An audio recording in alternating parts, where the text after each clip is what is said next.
Welcome to the Byway Nomad. My name's Tony Ferrari and thank you for watching my videos.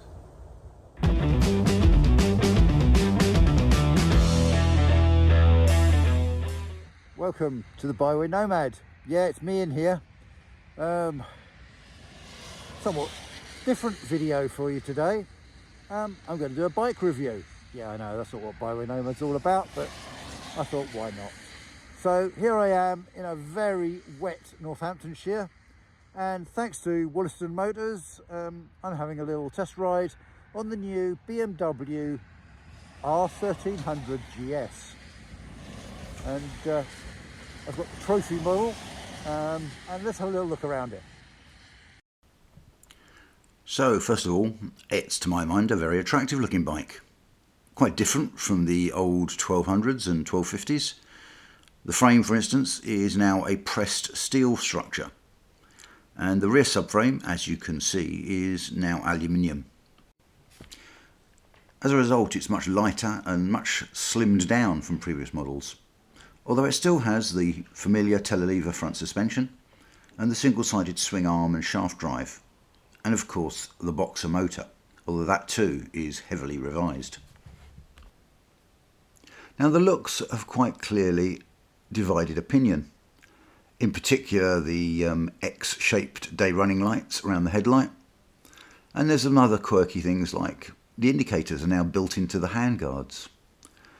It's got a fairly small screen on the front, which on this model is manually operated. And moving around to the cockpit, we can see the impressively large TFT screen for the instruments. So what's it like to ride? Well, it's smooth, it's comfortable, it's responsive, clearly a very powerful and quick bike. In a lot of ways though, it feels to me like every GS I've ever owned or ridden in the past.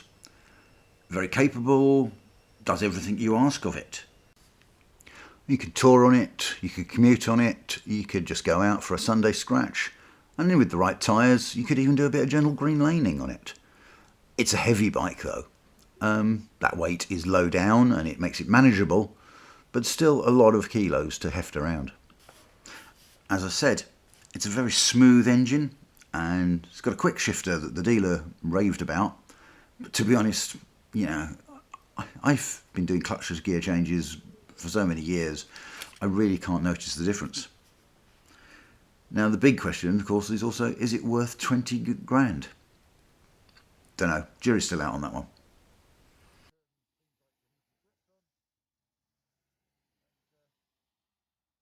Now I'm just trying to work out how the remote starting works. We've got it right there, we are. It's woken up.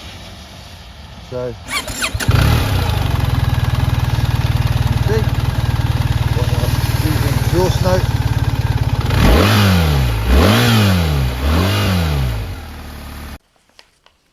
Now looking at the TFT screen and the plethora of switches on the left hand side, you just can scroll through a massive amount of information.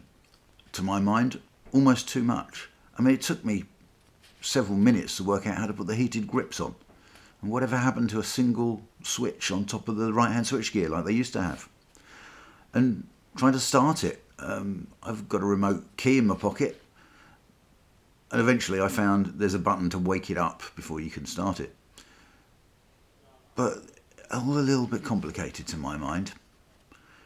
And after a KTM with its very simple 4-button system to control the screen, it just seems way too complicated to me. Now you can see here, you can see how well the traction control's working, how much braking force you're using, and there was even a lean angle indicator. By this stage I'd been out for about half an hour in truly appalling weather, and the one thing I must say about it, it felt very safe, very secure. But again, something that I've come to expect from the big GSs and most large BMWs, to be honest. So I think it was about time that I got back on the bike, did a little bit more riding, and we'll see what we think in a little while.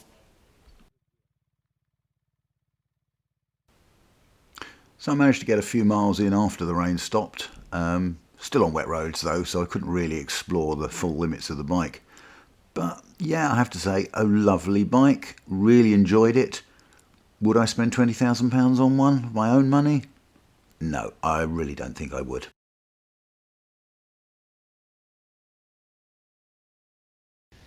Now I did mention that the small screen gave you very little weather protection. This is the version I think I should have taken out. I was actually offered, but as you can see it has a much larger screen with extra winglets on the side. So it does give quite considerably more sort of protection in front of you. As you can see, this one has the full luggage set, which comes with central locking of all things. Thanks for watching the video. If you liked it, please remember to subscribe, hit that bell so that you get notifications when new videos come up, and have a look at the website www.bywaynomad.co.uk, and maybe see you out on the trail someday. This is the Byway Nomad. Thanks for watching.